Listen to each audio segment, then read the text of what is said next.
Good morning, everyone. Just Kate here, flying solo this morning. Wanting to jump on this week. We want to continue the theme of setting yourself up for success in 2020. Last week we talked a little bit around goal setting and making some decisions. Setting some goals and making some decisions about what you want to focus on and what you're saying yes to, and then also what are you saying no to in 2020. And we talked about defining the goals, and then also what's the evidence of success, and an important piece in being able to really articulate, if I achieve my goal, if I achieve my outcome, what does success look like? What does it feel like? How will others know that I've achieved my goal? And that's so that you're really clearly able to define what it is that your goal is, and ultimately where we're heading. I often use the analogy, we're at the bottom of the staircase. The goal is at the top of the staircase. What does it look like? What does it sound like? What does it feel like? All of those sorts of things. An important step of getting clear about really what you want to prioritize, where you want to spend your energy. Today I want to talk about what's next after you've done that. I pop all my kind of focus areas down on A3 paper. Fiona introduced me to the A3 paper. We use it all the time. It's great fun. And I had them on them. And then it's about what are the action steps? What are the milestones? What are the action steps? And this is something that people tend not to do. And in my experience, this is where it falls away, right? We put goals on paper. That kind of either goes in a drawer or stays on our desk. This gets carried with me everywhere I go, so that I'm always really clear I've got it handy. Now, I often also have it in a document online, so I can access it if I need. But the next step is what we call setting milestones. We tend to work in 90-day cycles, and in Accelerate we have 90-day cycles and then two 6-week or 6-week blocks in those two 90-day cycles. So 12 weeks and then two 6-week blocks in terms of activity and focus.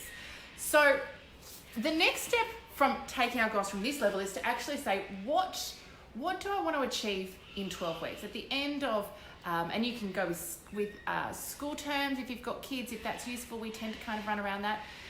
For us, we really look at, March, July and November as kind of key segments. But let's just call it the end of March for sake. By the end of March, what is it that I need to achieve on my goal? What are the clear outcomes, the clear milestones that I need, the steps really, or the stairs that I need to achieve that's going to move me towards my goal, depending on what time frame you've set around that goal. And here it's all about what we do is we go, okay, cool. I really need, so fitness is one of my key areas. I've got a 30 June time frame on that. So I really looked at two key cycles for me. The first is just starting to do something. And so I was really clear. In the first kind of cycle, it was around getting out and walking more. So I set myself, 4 times a week out with a 1-hour walk, or doing 10,000 steps, which is what I get to do when I'm in Sydney, if I'm walking in between meetings and things like that. I set some parameters around the miracle morning for me, and actually doing more of that, which is meditation, reading, affirmations, etc. And a little bit of a first thing in the morning routine in terms of how do I get up. And I made commitments around what that looks like and how often I was going to do that in a weekly time frame as well.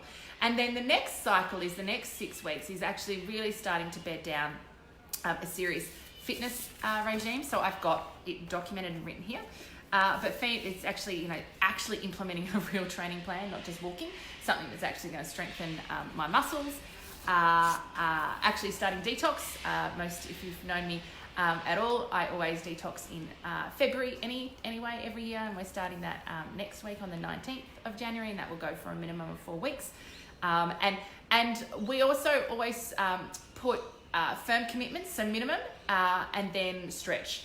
And so minimum for me on detox is 4 weeks, stretch is 6.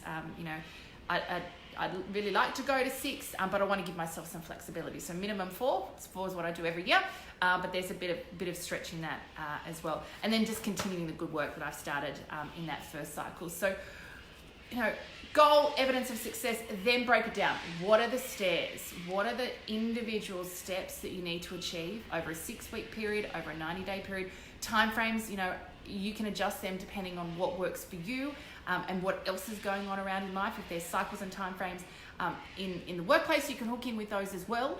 But really getting clear, what are the steps? Here's the thing. Not doing this means we just have this goal and it kind of sits up there, it's on a shelf, and I'm not focused on it. It's not a priority. I'm not making time for it, and we tend to forget about it. And often it seems too big. When we get really clear and we put down our action steps, step 1, step 2, step 3, these are the commitments that I'm making. And if I make these commitments, they start me along the journey of achieving my goals. There is nothing left to do once you've done that except do what you said you were going to do. And this is the critical piece. Success and achieving our goals is about what you do on a daily basis. It's about what you do consistently that will lead you towards your outcome. Last year I read The Miracle Morning. This week I got in the post, I had ordered The Miracle Equation. And that's all around goal setting. So, and actually achieving your goals. The key point in that is achieving your goals is about 2 things. Number 1, unwavering faith. Number 2, extraordinary effort. And that's, if we really think about achieving outcomes, achieving what you want, setting yourself up for success in 2020, it's all about daily, consistent commitment to doing the small things that will help you achieve your goal. So I hope this inspires you to go and take some of those goals that you set and have been thinking about in probably the first couple of weeks of this year. A reminder, on the YPWA member portal, there is an amazing goal setting webinar that you can tune into if you're still having some challenges deciding. And I see people circle around that for weeks, okay? Here's the thing, just decide, right? You can tweak, you can pivot, all of those things. Decide and get started. And second thing, sit down and actually step out the milestones. What is it? What are the action steps you need to take at a really granular level? So there's nothing left to do, but actually take action. Take care, guys. Have a great week, and look forward to seeing you next week.